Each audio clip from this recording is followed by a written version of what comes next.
जैसे कि हम जानते हैं कि प्रधानमंत्री मोदी हाल ही में ब्रिक्स समिट अटेंड करने के लिए साउथ अफ्रीका गए थे फ्रॉम 22 अगस्त टू 24 अगस्त। और इस मीटिंग के सभी हाइलाइट्स, मेजर डिसीजंस एंड उनके क्या मायने हैं, उन सभी के ऊपर चर्चा करेंगे। और ये भी देखेंगे कि ये 15वीं ब्रिक्स समिट इतनी ऐतिहासिक क्यों है और उसके पीछे के हर एक पहलू को हम डिटेल में चर्चा करेंगे। आपका सचेतनता चैनल में स्वागत है। मैं आपका दोस्त अरमान। तो अभी तक ब्रिक्स से जुड़ी जितनी भी छोटी बड़ी घटनाएं थी उन सभी के ऊपर हमने अपने पिछले सेशंस में चर्चा किया था, चाहे वो प्रधानमंत्री मोदी के ब्रिक्स ना जाने के पीछे की कैलकुलेटिव फॉल्स नैरेटिव हो और इसके साथ अन्य कई सारी खबरें जो कि ब्रिक्स से जुड़ी हुई थी। अब ब्रिक्स मीटिंग जो कि 22 से 24 अगस्त तक चली थी उसके ऊपर नज़र डाल लेते हैं हम। तो ये प्रधानमंत्री के ऑफिस से ये जानकारी दी जाती है। तो 22 अगस्त को भारतीय समय के अनुसार 6:30 बजे लगभग प्रधानमंत्री जाकर के साउथ अफ्रीका में पहुंचते हैं to attend the BRICS summit. और उनका स्वागत साउथ अफ्रीका के डिप्टी प्रेसिडेंट द्वारा किया जाता है। और इसके बाद 24 अगस्त के 11:30 बजे तक यह आधिकारिक जानकारी प्रधानमंत्री ऑफिस से आती है कि प्रधानमंत्री नरेंद्र मोदी की BRICS summit and BRICS plus dialogue सफलतापूर्वक पूर्ण हुई। और इस दौरान प्रधानमंत्री मोदी ने ब्रिक्स को ग्लोबल साउथ का वॉइस बनने के लिए कहा, यानी कि एक तरीके से उन्होंने ब्रिक्स का ग्लोबल साउथ पर अपना समर्थन मांगा, क्योंकि जैसे कि हम जानते हैं कि ग्लोबल साउथ जो कि एक इंडिया का इनिशिएटिव है और इसके साथ भारत और अफ्रीका के मध्य रिश्तों को और भी ज़्यादा मधुर करने के लिए, और भी ज़्यादा मजबूत करने के लिए उन्होंने वहाँ पे चर्चा भी की।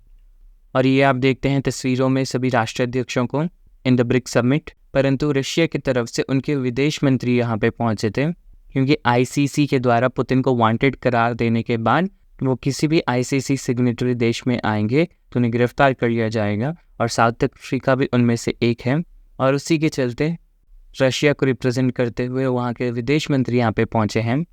और इसके साथ प्रधानमंत्री मोदी वहाँ पर कई सारी बायलैटरल मीटिंग्स भी करते हैं एक्सेप्ट द ब्रिक्स मीटिंग, जिसपे कि वो Iran, Ethiopia, Senegal and Mozambique के राष्ट्रीय अध्यक्षों से मिलते हैं और उनसे कई विषयों पर चर्चा भी करते हैं, जिससे कि दोनों ही राष्ट्रों के मध्य जो मैत्रिक संबंध है उसमें और भी मधुरता आए।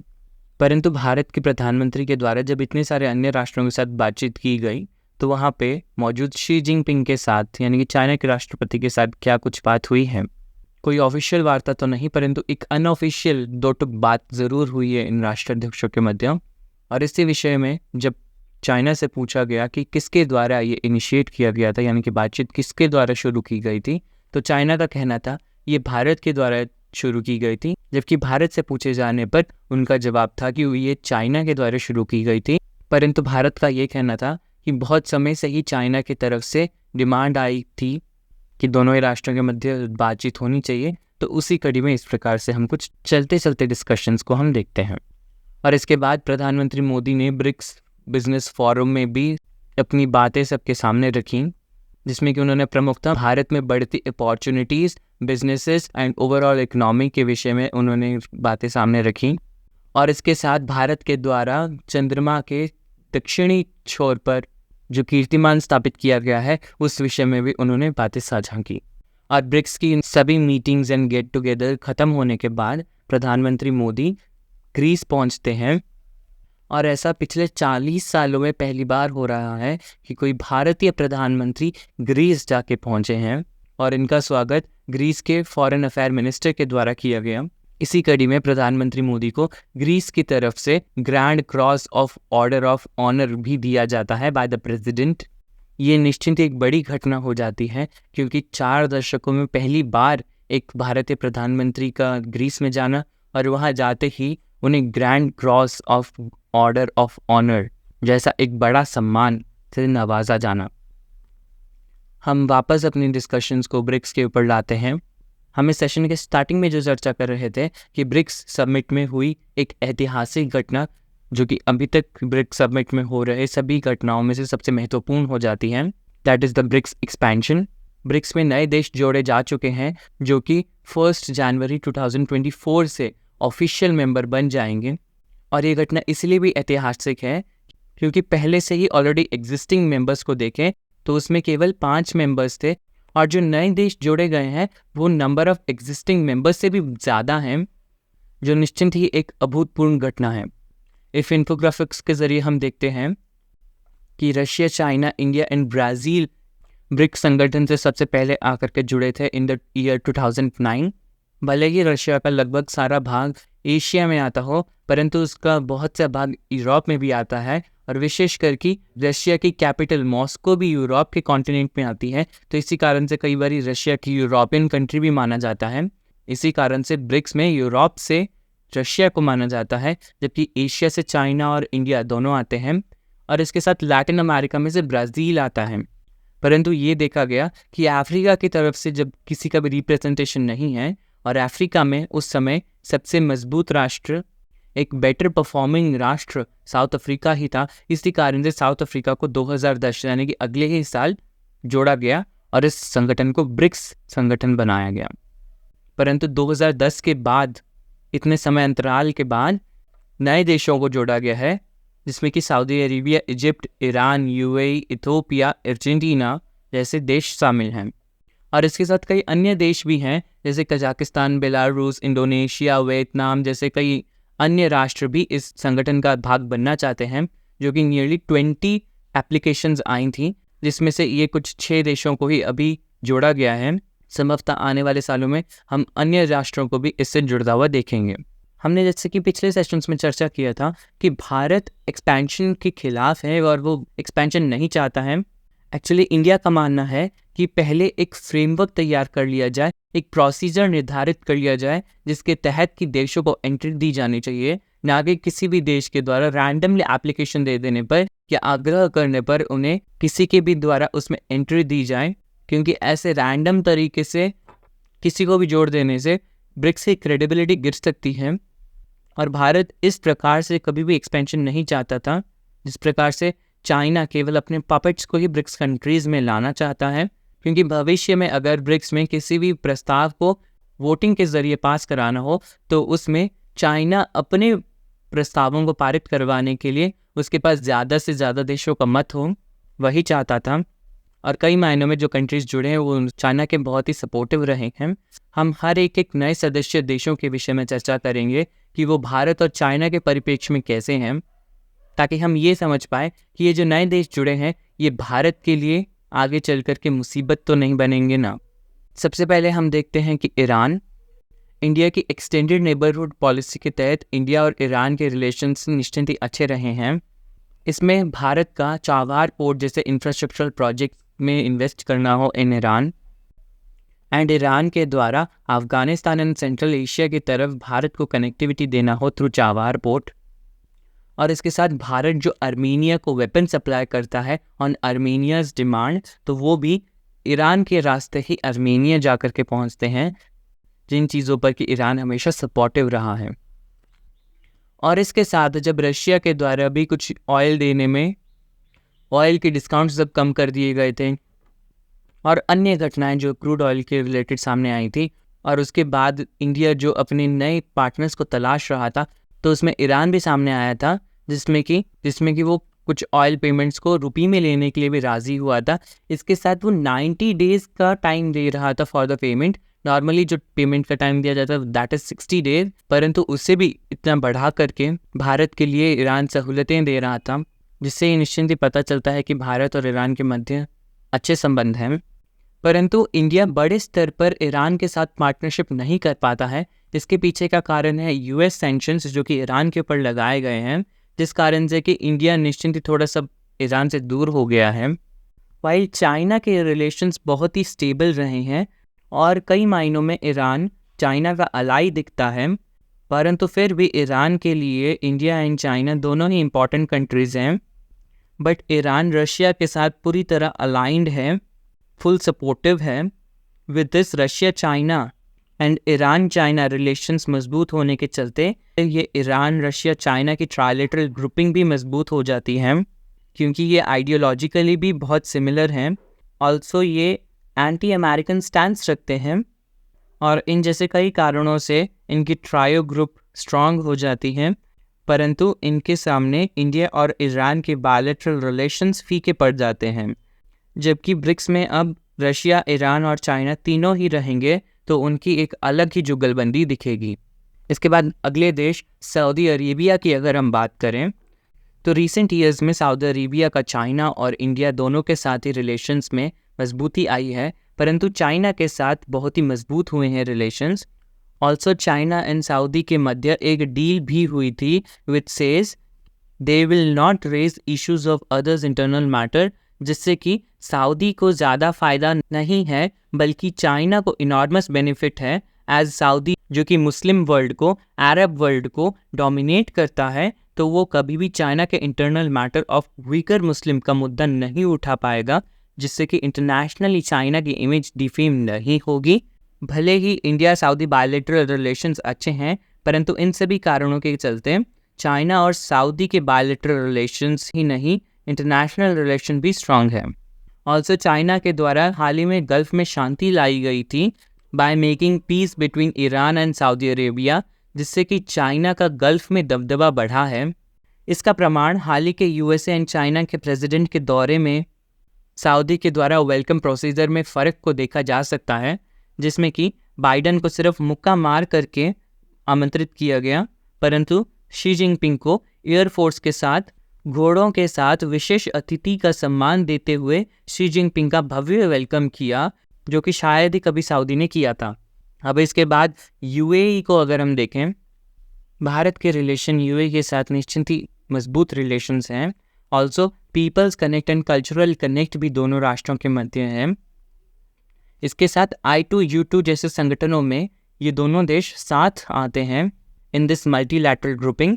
Also in the Arab Mediterranean corridor for UAE I feel UAE supports India multilaterally and although have a good relation with China but have a tilt towards India because UAE ideologically भी India के साथ वाइव करता है, और इन्हीं strong relations के चलते India के द्वारा UAE को G20 में भी as a guest country invite किया गया है। इसके बाद अर्जेंटीना के विषय में अगर बात करें तो अर्जेंटीना इंडिया के साथ डिफेंस पार्टनरशिप करना चाहता है और स्ट्रैटेजिक पार्टनरशिप तो पहले से ही है। ऑल्सो विद चाइना उनके रिलेशंस बुरे नहीं हैं। अर्जेंटीना को देखते हैं तो ये इंडिया के लिए नो गेन नो लॉस वाला सिचुएशन है, बट इंडिया कुछ इनिशिएटिव्स के चलते अर्जेंटीना का फुल सपोर्ट ले सकता है, as Argentina's gold lithium like minerals का एक नेचुरल रिसोर्स रिच कंट्री है, जिसमें कि चाइना का माइनिंग एंड एक्सट्रैक्शन में इन्वॉल्वमेंट है, जो कि चाइना एंड अर्जेंटीना के trade relations and business relations को स्ट्रेंथन करता है। इसी कड़ी में इजिप्ट के विषय में हम चर्चा करते हैं। तो इजिप्ट जोग्राफिकली बहुत ही ज़्यादा इम्पॉर्टेंट हो जाता है। ऑल्सो इजिप्ट के प्रेसिडेंट को इस साल के रिपब्लिक डे में चीफ गेस्ट के तौर पर इनवाइट किया गया था। ऑल्सो इजिप्ट को भारत के द्वारा G20 में भी एज अ गेस्ट नेशन बुलाया गया है, और इन्हीं सभी के मध्य इजिप्ट के द्वारा इंडिया को भी एक specially dedicated industrial zone Egypt के द्वारा दिया जाना था in the Swiss canal economic zone, जो कि पहले इजिप्ट चाइना को भी मुहैया करवा चुका है। और रिसेंटली प्रधानमंत्री मोदी भी इजिप्ट के विजिट पर गए थे, और इन्हीं सभी इनिशिएटिव से इंडिया इजिप्ट को और भी ज़्यादा क्लोज ला रहा है। परंतु इजिप्ट एंड चाइना के रिलेशंस भी ख़राब नहीं हैं, और दोनों ही राष्ट्रों के मध्य में बहुत हद तक बेहतर संबंध देखने को मिलते हैं। भले ही अभी इनकी इकोनॉमी इतनी बेटर परफॉर्म नहीं कर रही है, इकोनॉमी वाइज ये एक अनस्टेबल कंट्री है, परंतु फिर भी इन्हें ब्रिक्स नेशन का भाग बना लिया गया है। और नए देशों में जुड़े अंतिम देश को अगर देखें तो वो इथोपिया है, और इथोपिया भी जियोपॉलिटिकली बहुत ज़्यादा इम्पॉर्टेंट हो जाता है, क्योंकि यहाँ पर अफ्रीकन यूनियन का हेडक्वार्टर है, और अफ्रीकन यूनियन में इस देश की एक अच्छी खासी पकड़ है। Recently India started to make diplomatic ties more stronger.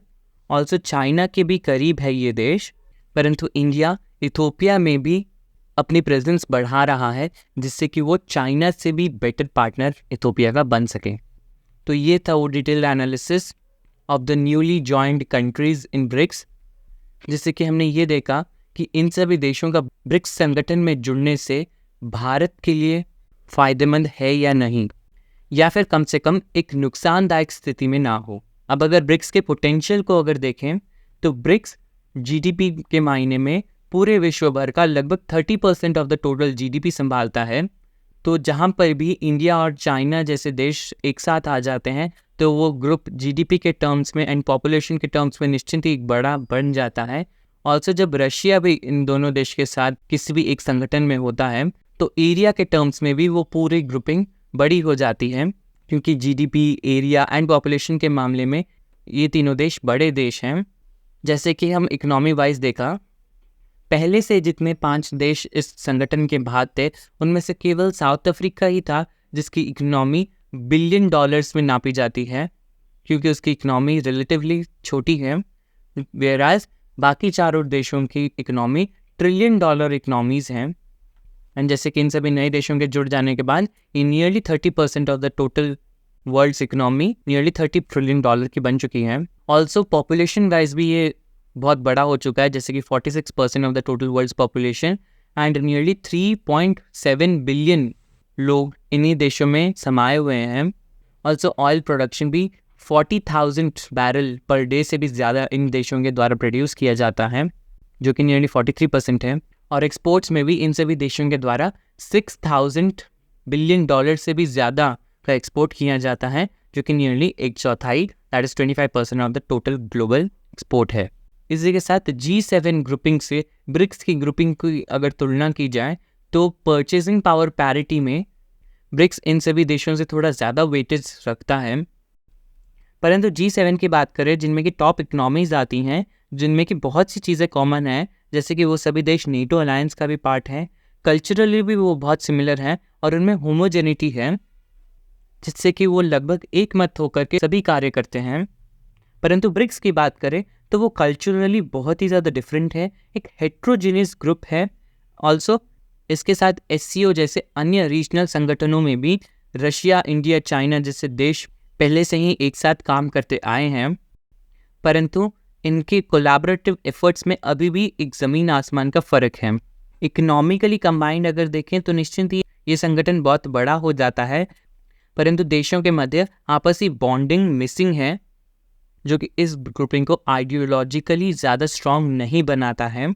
And ये तो सिर्फ अभी फर्स्ट राउंड ऑफ एक्सपेंशन था फ्रॉम नियरली 20 एप्लीकेशंस जो कि आई थी, और भविष्य में शायद जब अन्य देश भी जुड़ेंगे तो इसमें शायद ये हेट्रोजेनिटी बढ़ भी सकती है और कम भी हो सकती है।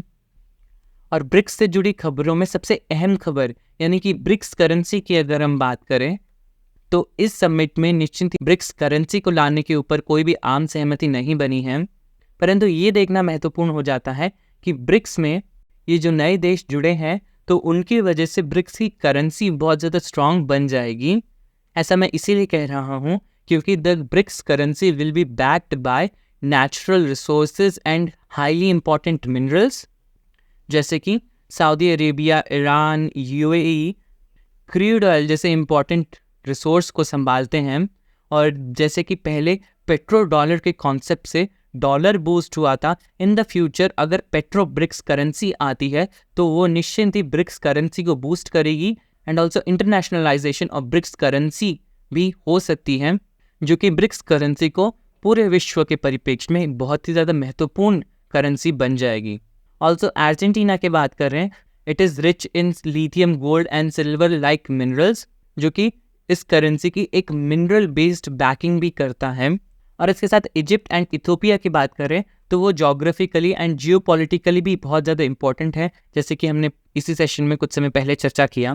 परंतु इस ब्रिक्स समिट में ये चर्चा की जा रही थी कि इन सभी देशों के सेंट्रल बैंक्स के गवर्नर्स को एक साथ बैठ कर के मीटिंग करनी चाहिए एंड एक कॉमन पेमेंट सिस्टम जनरेट करने के विषय में कुछ काम करना चाहिए। And may be in central banks के गवर्नर्स की मीटिंग को ब्रिक्स करेंसी के आने के पहले इनिशिएटिव को माना जा सकता है। एट लास्ट नाउ ये ब्रिक्स अब 11 देशों का समूह बन चुका है। अब देखना ये है कि नाम इसका परिवर्तित होता है या नहीं, और अगर ये नाम परिवर्तित होता भी है तो इसका नया नाम क्या रखा जाएगा वो भी देखने लायक होगा। परंतु जो बिहेवियर इस ब्रिक्स समिट में दिखा है, यानी कि बहुत से देशों को एक साथ एंट्री दी जा रही है, तो मे बी अगले कुछ सालों में ब्रिक्स में और भी नई कंट्रीज जुड़ जाएंगी जो कि शायद G20 से भी ज़्यादा वेटेज रखेंगी। और इस दौरान चाइना के द्वारा पाकिस्तान को भी ब्रिक्स में पुश किया जा रहा था, परंतु इंडिया के द्वारा ब्लॉक किए जाने पर पाकिस्तान इस ब्रिक्स समिट का भाग नहीं बन पाया। और जैसे कि चाइना अपने पपेट कंट्रीज को ही एंड एंटी अमेरिकन स्टैंस रखने वाले देशों को ही इस ग्रुपिंग से जोड़ रहा था। तो बस इंडिया को यही एफर्ट्स करने चाहिए कि भविष्य में इस प्रकार के ब्रिक्स संगठन का भाग ना बनते चले जाएं, नहीं तो ये भारत के लिए ब्रिक्स संगठन में ही एक प्रॉब्लमेटिक सिचुएशन हो सकती है। ऑल्सो इससे हमारे अमेरिका के साथ भी रिलेशंस को प्रभावित कर सकता है, क्योंकि इंडिया बहुत से संगठनों में केवल एंटी अमेरिकन स्टैंस रखने वाले देशों से घिरा होगा, जिससे कि शायद इंडिया की फॉरेन पॉलिसी में एक मेजर शिफ्ट आ सकता है। इस वीडियो के लिए इतना ही। आपका सचेतनता में आने के लिए धन्यवाद। और इस प्रकार के इन डिटेल्ड वीडियो को देखने के बाद अगर आपको ये वीडियो अच्छा लगा हो तो make sure you subscribe and like this video. If you have already done it तो don't forget to share this video, ताकि ये और लोगों तक भी पहुँचे। आप इस पूरे विषय में क्या राय रखते हैं कमेंट सेक्शन में अपनी राय ज़रूर लिखिए। Thank you and see you in the next video.